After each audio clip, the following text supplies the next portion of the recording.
السلام علیکم ورحمۃ اللہ تعالی وبرکاتہ نحمده ونصلي على رسوله الكريم اما بعد فاعوذ باللہ من الشیطان الرجیم بسم اللہ الرحمن الرحیم۔ درود شریف پڑھ لیجئے ایک بار۔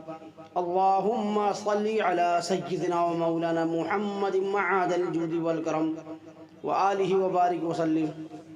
سامعین اکرام، میں جیش محمد مصباحی آج پھر آپ کی خدمت میں ایک اور ویڈیو لے کر کے حاضر ہوا ہوں، جس کو میں نے تمام سواریوں کا ذکر قرآن میں ہے کے نام سے موسوم کیا ہے۔ کتابوں میں مذکور ہے کہ نزول قرآن کے وقت جو چوپائے عام طور پر بار برداری اور سواری کے لیے استعمال ہوتے تھے وہ 4 جانور تھے: اونٹ، گھوڑے، خچر، گدھے۔ بار برداری یعنی بوجھ اٹھانے والے جانور اور سواری کے ان 4 جانوروں کا ذکر قرآن مجید میں خاص طور سے صراحتاً مذکور ہے۔ ان کے علاوہ قیامت تک جتنی سواریاں اور بار برداری کے سادھن عالم وجود میں آنے والے ہیں، اللہ تعالیٰ نے ان سب کا تذکرہ قرآن مجید میں اجمالاً بیان فرما دیا ہے۔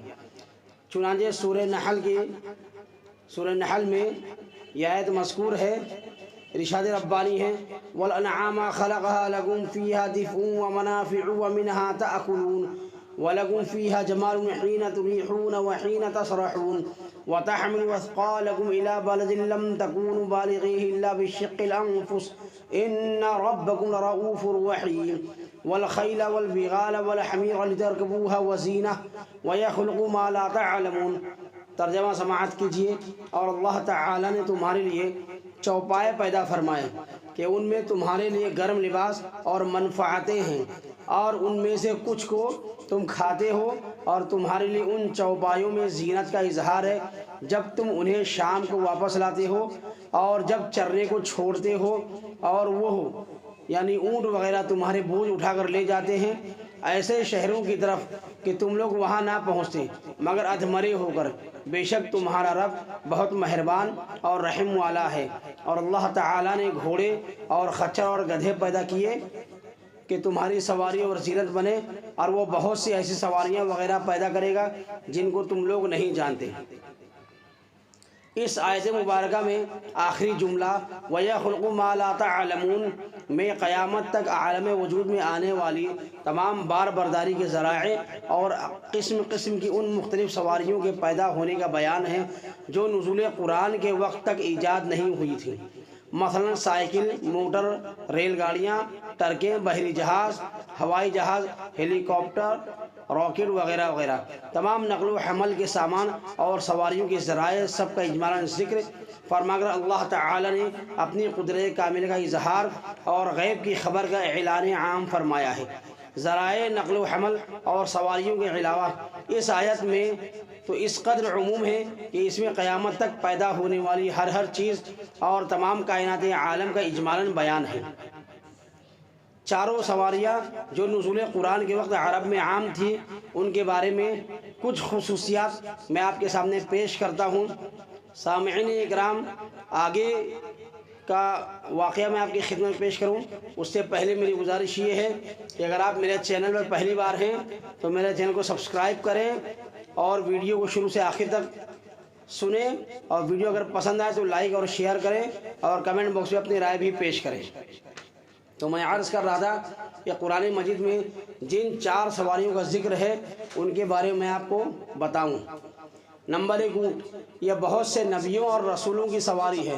خود حضور خاتم النبیین صلی اللہ تعالی علیہ وسلم نے اونٹ کی سواری فرمائی، اور آپ کی 2 اونٹنیاں بہت مشہور ہیں، ایک قصوہ اور دوسری عتبہ، جس کے بارے میں روایت ہے کہ یہ کبھی دوڑ میں کسی اونٹ سے مغلوب نہیں ہوئی تھی، مگر ایک مرتبہ ایک اعرابی کے اونٹ سے دوڑ میں پیچھے رہ گئی تو حضرت صحابہ کرام کو بہت شک گزرا۔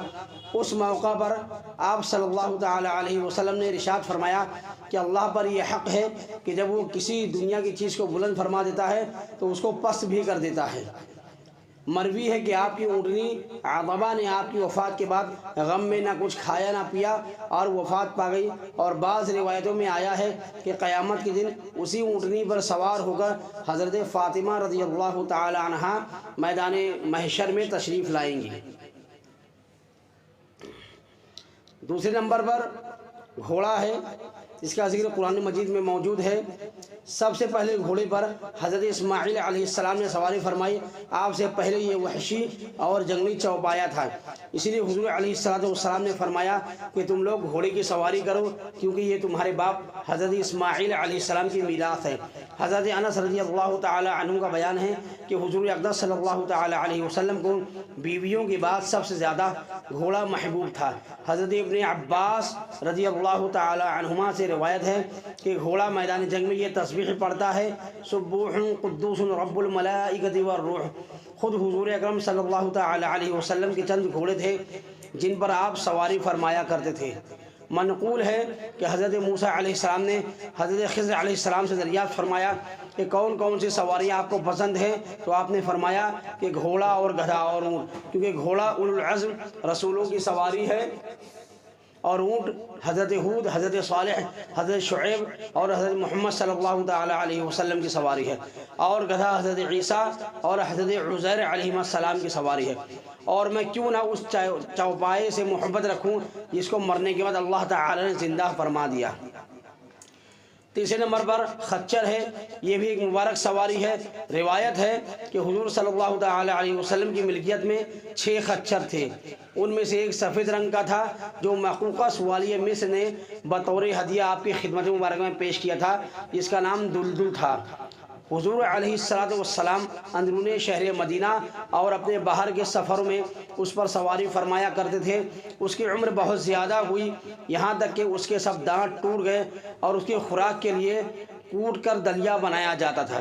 یہ حضور کی وفات کے بعد مدتوں زندہ رہا، چنانچہ حضرت عثمان رضی اللہ تعالی عنہ اپنی خلافت کے دوران اس پر سوار ہوئے، اور آپ کے بعد حضرت علی رضی اللہ تعالی عنہ بھی جنگ خوارج کے موقع پر اسی خچر پر سوار ہو کر جنگ کے لیے نکلے۔ پھر آپ کے بعد آپ کے صاحبزادگان حضرت امام حسن اور حضرت امام حسین اور حضرت محمد بن حنفیہ رضی اللہ تعالی عنہم نے بھی اس کی سواری کا شرف پایا۔